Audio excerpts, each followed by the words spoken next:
na natuwa at na-excite po. At alam ko, I don't only speak for myself, but for all of the Pasigueños here at sa lahat ng mga Pasigueño na matutulungan po sa araw na ito at sa lahat ng Pasigueño na natulungan na po dahil para sa kaalaman po ng lahat, hindi ito yung unang programa sa ilalim ng Love for All, kundi una na rin po silang nanggaling sa Barangay Manggahan, Barangay Pineda at Barangay Santo Tomas. At libo-libo na rin po ang natulungan po nila.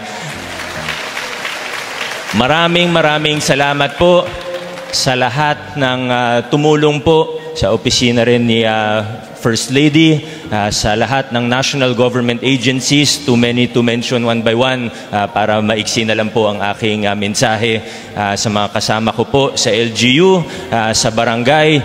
This would not be possible without our collective efforts. Kaya